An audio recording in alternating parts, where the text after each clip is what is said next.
भैया सर मेरा नाम पवन चौधरी है, मैं BBA LLB 4th ईयर का छात्र हूँ। सबसे पहले आपका यहाँ अच्छा, ये पहले तो ये बताओ यहाँ कैंपस सिलेक्शन और इलेक्शन का कैसा हाल है? सर यहाँ पर सब प्लेसमेंट ना के बराबर है। और सर जब यहाँ पर मैं आया CUET द्वारा आया, CUET मैंने फॉर्म भरा, एग्ज़ाम दिया।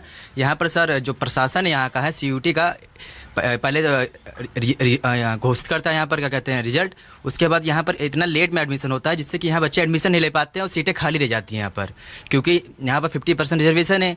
तो यहाँ के प्रशासन की मानसिकता यही है कि यहाँ पर बच्चे पढ़ ना पाएँ, खासकर जो SC ST समाज से बच्चे आते हैं ना पढ़ पाएँ। अरे यार, ये यूनिवर्सिटी खोली ही थी राजीव गांधी ने कि SC ST के बच्चों को 50% रिजर्वेशन। प्रशासन की ये चाल होती है कि यहाँ पर लेट में एडमिशन कराएंगे तो बच्चे यहाँ से चले जाएंगे ना, फिर और जगह एडमिशन ले लेंगे तो यहाँ पर सीटें खाली रह जाती है लास्ट में यहाँ पर। तो खुलाई उन्हीं के लिए तो सर प्रशासन चाह रहा है कि बच्चे न पढ़ने पाए, तो यहाँ पर जो रिजर्वेशन है उसको एक बार ये लोग कोर्ट में चैलेंज भी कर चुके हैं कि यहाँ पर जो 50% रिजर्वेशन है उसको हटाया जाए, लेकिन कोर्ट ने मना कर दिया इस चीज़ को कि स्पेशल एक्ट से बनाए, इसको नहीं हटा सकते हम लोग। मैं ये कह रहा हूँ कि जब आप CUET दे लिए, आप जब सेंट्रल यूनिवर्सिटी आ गए, तब भी अभी आपको लगता है कि UGC रेगुलेशंस की ज़रूरत है? हमारे साथ अगर मुझसे आप पूछेंगे, मैं कहूँगा यार आप ही लोग 70% हो हॉस्टल में, कोई 30% में भी आप ओवरलैपिंग कर ही रहे हो, तो उसमें हॉस्टल में रैगिंग से लेके हॉस्टल के मेस में सब जगह आपका डोमिनेंस रहेगा। तो BC कौन है, BC कौन है, रजिस्ट्रार कौन है, DSW कौन है, प्रॉक्टर कौन है, और यहाँ पर किसकी चलती है? अगर यहाँ बच्चा पानी के लिए बोलता है तो उसको सस्पेंड कर दिया जाता है, यहाँ पर घर पे नोटिस चली जाती है। इनडिसिप्लिन पर बोले तो उसके खिलाफ एक्शन हो, तो आप उसको ये कहें कि प्रॉक्टर, DSW, वाइस चांसलर चूंकि जनरल कैटेगरी के हैं इसलिए SC कैटेगरी का या रिजर्व कैटेगरी का लड़का कुछ भी करे इनडिसिप्लिन, मान लीजिए कोई, मैं पानी की बात नहीं कह रहा हूँ, आप कोई भी इनडिसिप्लिन करें और कोई एक्शन प्रॉक्टर ले ले, आपका एक प्रॉक्टर तो ब्राह्मण था इसीलिए हमको दलित पर लगा दिया, इसको विक्टिम कार्ड खेलना होता। मेरा लगता है कि JNU की वाइस चांसलर इस तरह के दृष्टांत को ध्यान में रख के शायद उन्होंने बोला हो, उनका बयान तो बिल्कुल गलत है, लेकिन ऐसी परिस्थितियां मैं खुद जानता हूं, मैं भी रहा हूं लंबे समय तक हॉस्टल में और यूनिवर्सिटी में। बहुत बार ऐसी केसेस होते थे कि कुछ अगर एक्शन ले लिया, उन्होंने बदमाशी किया, कहा अरे यार ब्राह्मण लड़का, ब्राह्मण फंस रहा है, प्रॉक्टर ब्राह्मण को निकाल देगा, देख लेना दूसरे जात वाले फंसा देगा। तो ये भी बात लोग करते रहते हैं, ऐसा एकदम प्लेन आप नहीं कह सकते कि और यूनिवर्सिटी और हॉस्टल में लड़के बदमाशी ना करते हो, बड़ा डिसिप्लिन्ड हो स्कूल के बच्चों की तरह, ऐसा भी नहीं है। तब ऐसे समय में आप जाति का कार्ड खेल सकते हैं, ये प्रोबेबिलिटी रहती है।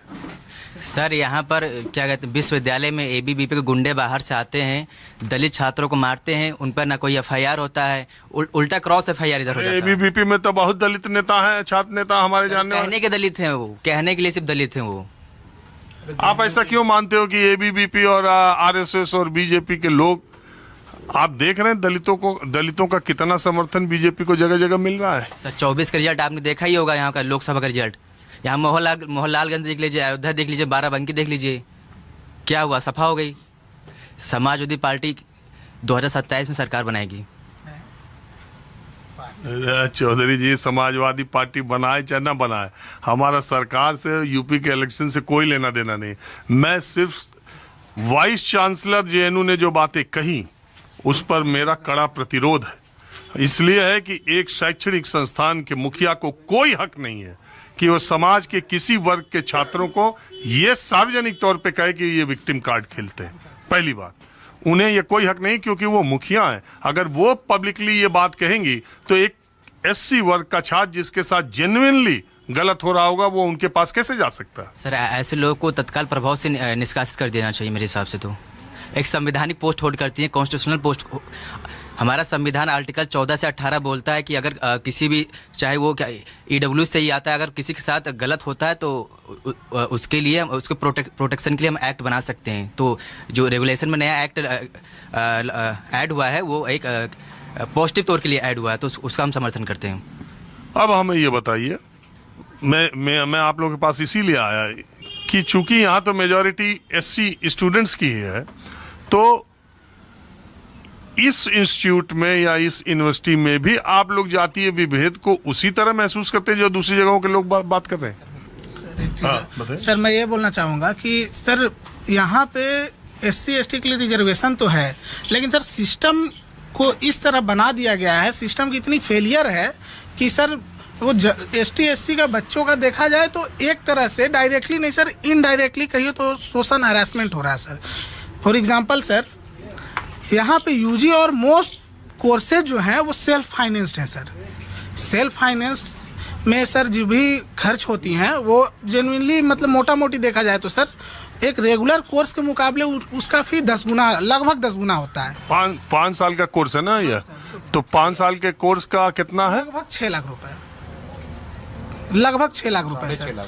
6 लाख वही लगभग का मतलब। और हॉस्टल अलग से? हॉस्टल अलग से सर। दलित बहुत कम ही होंगे जो आज पहली पूछ से संपन्न हुए हैं सर, इसमें कोई दो राय नहीं है, सारे तो नहीं हुए हैं। तो सब उन्हीं को कहते हैं कि जो आगे बढ़ गए अब छोड़ो, तुम कहाँ ले रहे हो? तो पीछे वालों को आगे बढ़ाओ। सर पीछे वालों को आगे बढ़ना चाहिए, वो बिल्कुल उसके मैं समर्थन में हूँ, लेकिन सर हमें जो रिजर्वेशन मिला किस बेसिस पे मिला? कास्ट बेसिस डिस्क्रिमिनेशन पे। सर आज IAS भी बन जाओ तो आपको डिस्क्रिमिनेशन फेस करना होगा।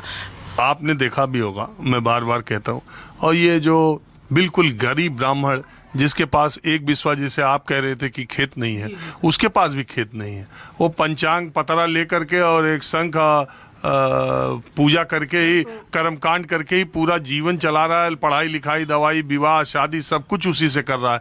उसके परिवार के लोगों को जब रिजर्वेशन मिलता है और उस कैटेगरी में आता है तो उसको भी तो कब मौका मिलेगा? जातीय आधार पर विभेद ठीक है, लेकिन जातीय आधार पर किसी को भोजन का व्यवस्था भी नहीं है और आप उसको इसी कैटेगरी में रख रहे हैं जिसके खिलाफ आप जाति विभेद का आरोप लगा देंगे। तो उस गरीब ब्राह्मण के आ रहा हूँ आपके पास सर, उसके लिए तो गवर्नमेंट ने EWS लाया ही है सर। और आप देखें ना देखें, EWS से बहुत से वैसे लोग जा रहे हैं। और मैं आपको अभी डेटा दिखा देता हूँ सर, ये देखिए, ये रेलवे रिक्रूटमेंट बोर्ड का RRB भुवनेश्वर का रिजल्ट है सर, आप देख लीजिए सर। यहाँ देखिए EWS का result sir ST SC OBC तीनों से कम है, सबसे लोअर रैंक पे हुई है। तो आप जो बात बोल रहे हैं वो तो प्रूफ है सर, वो गरीब थे तो यहाँ से। अरे एक मामला याद आ गया मुझे, अभी मैंने लखनऊ के अखबार में कुछ दिन पहले पढ़ा था कि लखनऊ में MBBS पास लोगों को मोहल्ला क्लिनिक टाइप की जो क्लिनिक्स है वहाँ रखने का सरकार ने प्रयास जब किया तो वहाँ EWS कोटे से जिन लोगों का सिलेक्शन हो गया EWS और वो सामान्य वर्ग के थे, थोड़ी सी जांच आगे बढ़ी तो पता चला वो करोड़ों रुपया खर्च करके विदेशों से MBBS करके आए हैं और जनरल कैटेगरी के हैं और उन्होंने EWS कैटेगरी से नौकरी ले ली। EWS में